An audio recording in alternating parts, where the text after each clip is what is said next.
Both sides had the exact same amount of votes, 50% to 50%. So we went to overtime. It was wild.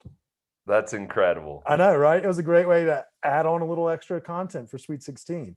But yeah, so be on the lookout at stoned_appetit for on our social media. We're doing all of our voting through the stories. And yeah, we got a lot of cool shit coming down the pike. Don't forget, first Friday, this Friday, Santa Fe, Tennyson Street, Larimer Street. They're fucking all over. We have so many artists. We're excited about it. But now it's time to introduce our guests. Chris, you ready? I am. Hell yeah. So on today's episode, we're going to be joined by Jason and I think Anthony from the friends over at Cherry Colorado Cannabis Company, based out of here in Denver with plans to take over the world. So we're getting really fired up. And I see Jason just joined us. How are you today, brother? Good. How are you, buddy? Man, we're doing well. We're doing well. Before we get started, I'll introduce ourselves. I'm Kip, my co-host over there, Chris. Nice to meet you guys. Thanks for taking the time to join us today. Of course. How you guys doing? Man, I can't complain. You just missed the cool news that we told everybody that I quit my day job. Oh, that's good news. Especially on a day like today, huh? Right? I mean, why not? Right. I mean, so we're vibing pretty strong. We've got a lot of cool shit coming down the pike, and as we start up April, it's like stoner month. It's like Christmas for people that hate Mariah Carey. Right. Yeah, exactly. It's the best time of year for the Coloradans. Yeah. I mean, it's like when Chris and I talked about it on last week's episode and this one about that faux spring that kind of comes through, that fall spring before another dump of winter. But it feels like once you hit pothead season, that's really spring season too. Hey, what's up, guys? How are you? Hey, that second voice we hear today is Anthony Scotty. Is that correct? That's correct. Anthony, how are you today, brother? I'm good, man. How are you? We're doing well. We're doing well. For you may be late joining us, but we only did a quick intro. I'm Kip, and my co-host Chris is the other guy on the screen that does not work in your office. Yeah. Pleasure to meet you guys. Thanks for having us on. Wait, right now, well, you're welcome. Thank you for taking the time out of the day to join us. Are y'all sharing a wall right now where y'all can hear each other? No. Okay, perfect. So we'll have to do some fun quizzing then. We'll mute them, Chris. Well, gentlemen, we did a soft intro. We kind of did a brief hello, how are you? But we haven't really dove into, Cherry and the Colorado brand and things of that nature. But before we do that, we like to start every episode with just a get to know you kind of vibe. And Chris likes to lead that because I talk too much. So Chris, take the reins. Let's get to know these assholes. Let's party. Let's do it. Yeah. And due to the fact that Anthony was late getting on, you're going to go first. He's on the hot seat. Awesome. So Anthony, are you a transplant or a native to Colorado? No, I'm a transplant. Originally from New York. Originally from New York. Yeah. So native New York, Long Island. Went to college there, finished college, and then moved actually to South Florida. So I lived in Miami and Fort Lauderdale for about 9 years. And then after that time, I moved to Colorado in 2013 and been here ever since. What brought you out to Colorado? Cannabis. Actually, I was a surgical rep. I was always in sales, medical sales, surgical rep through for a lot of years in South Florida, which was, it's like a rat race, but it's a great industry. I had a friend who moved out here when like the caregiver, process was just starting and things were, opening up here in Colorado. So I kind of came out, got to see his, small operation, and said, screw it. I cashed everything I had in. I rented a house with a 3-car garage, built it out and started from the bottom, man. And that's really learned to grow and realize that I'm not a grower. So, that's an important fact there. And then You're in 2014, that's it. I teamed up with Jason in 2014 in the facility that we're in right now, which is right in Denver. Y'all are across the street One from license Rico, into aren't 4 you? licenses. Yes, we're Yeah. right across the street from New York. Right across the street, fellow New Yorkers, our guys over there. I was about to say y'all's accents sound like Dom and Tom. Yeah. It's a hot corner of dank smells and hilarious requests for Italian subs. Yeah, I mean, we usually just curse at each other from across the street. How you doing? How you doing? Yeah. A little bit of that, a little bit of fuck you, and that back and forth. But it's all good, all in good fun. Like you, good morning, my neighbors. Like, fuck you. Yeah. None of that shit. I love trading places. Jason, we're gonna get along so well. I love All right. Well, so I mean, I guess Anthony kind of clued us in, but Jason, you're a New Yorker, aren't you? No, I'm a Coloradan. I'm from Oh Nevada, shit, actually. my bad. Yeah. That's why you had to go no find accent. a partner. I hope I that don't knew. have the accent. No, you don't. Don't worry about it. So you're native. Where about in Colorado are you from? I'm from Arvada. Went to Arvada West. Got in the cannabis industry about 2003. Grew in my basement like everybody else. Kind of caregived back then, as they would say, for a little while. And then in 2008, I linked up with a company called Bloom County. Kind of Shout out to worked Chad. I worked for Chad for Chad. a couple of years. Yeah, and worked there for a while, and then me and Anthony linked up, like you said, in 2014, and I kind of got into the marijuana industry real heavy when my mom developed cancer. It really helped her recovery for her remission and eating and stuff like that. So I have a passion for the plant, and Anthony and I are now attacking the genetics of the plant. So yeah, and here we are. I love it. I mean, a lot of folks know the Cherry brand as one that has, that tier 1 cannabis flower product and things of that nature. Before we dive into that, Jason, one thing we like to ask our natives is, what hospital were you born in? Lutheran, if you're in Arvada? It is Lutheran, yeah. Nice. Yeah. And then did you never want to leave, or were you just like, this place is fucking awesome and I can grow pot in my basement? Yeah, I lived in Arizona. I've been around the nation everywhere. There's nothing like Colorado, nothing like home. You get all 4 seasons. So I ended up coming back here after Arizona and whatnot. I'll never leave. I'm a huge snowboarder and mountain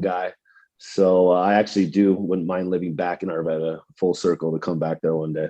Hey, I'm over here. Give me a shout if you ever looking around. For sure.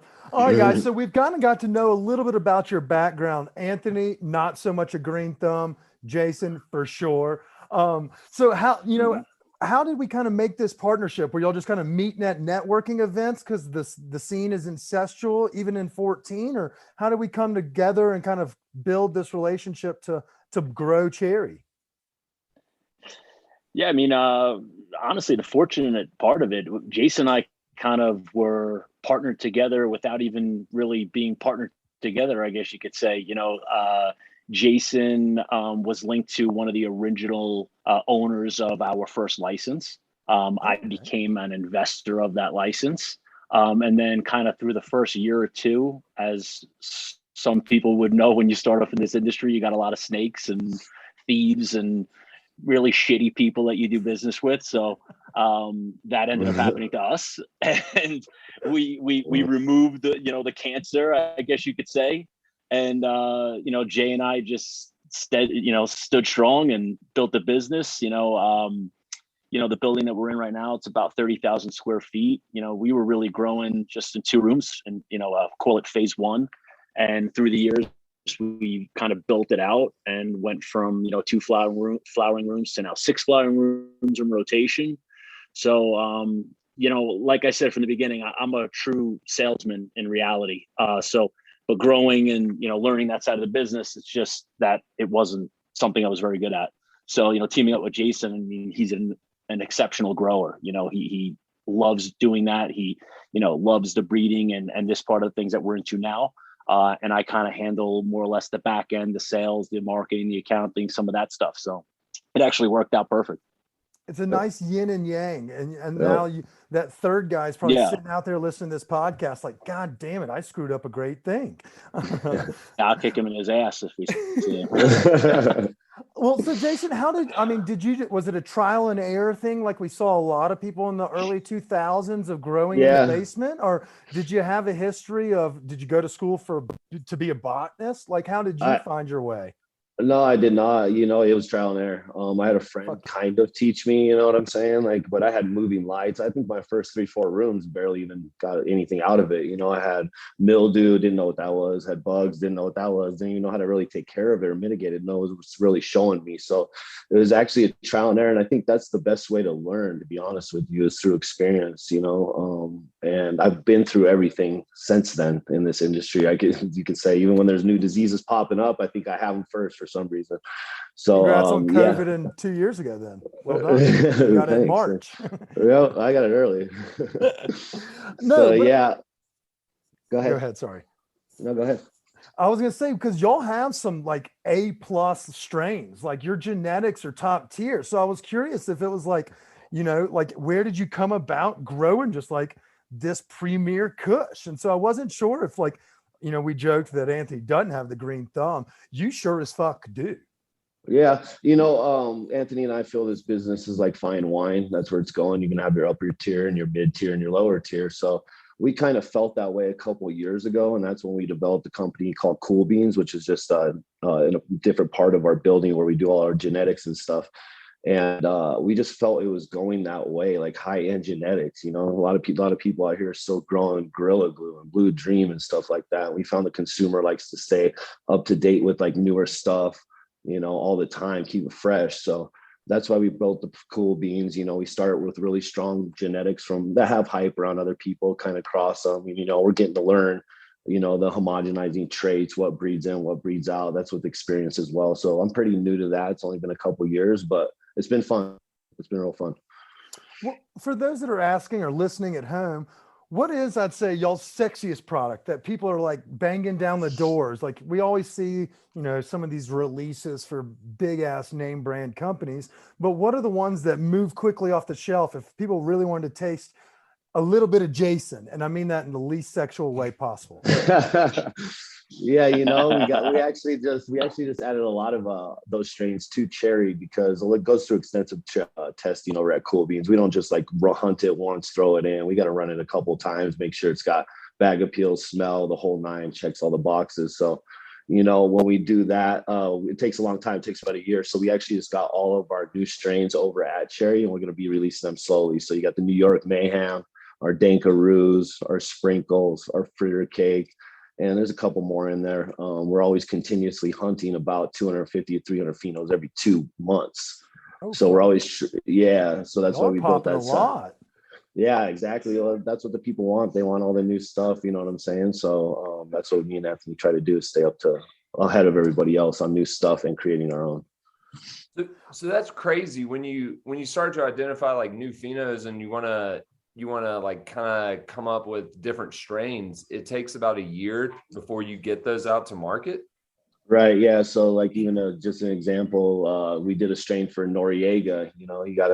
He came out, he picked 2 that he wanted to marry together. We let him pick his things. And then, I got to reverse the plant, which takes a while, a couple months, 3 months. And then you got to pollinate the other plants, which takes another 2 months. And then you got to pheno run those. So and all said and done, to actually dial in a nice strain and like have extensive testing takes about a year. So it's a long time. It's a lot of waiting, but when we're doing it every, me and Anthony are reversing every month, we got so much stuff to run. So it goes by pretty fast in that sense. Anthony, here's a question for you. As y'all continue to expand your pheno game, your genetic program, the Cool Beans, which I swore I thought was an ecstasy company until about 5 seconds ago. Y'all are not just expanding y'all's grow in Denver and y'all's reach here. Y'all are starting to look outward, as cannabis becomes legal across the country. Y'all are looking to dip y'all's toes into those pools as well, whether it be Oklahoma or the East Coast. How has that been? From a business aspect, has it been smooth? How's the road been for y'all? Yeah, I mean, anytime we're trying to scale or expand a business like this, it's got a lot of challenges, especially, a lot of this is intellectual property, how we actually do things to get at the end result. So, as of right now, we're, kind of finishing our thing in Oklahoma. kind of a saturated market, but we're finishing it there. We have application, hopefully get our license in New Jersey. But yeah, the expansion for us is, kind of slow and steady. Obviously we'd love, shelf space in all these different markets across the country. It sounds great, but one of the things that we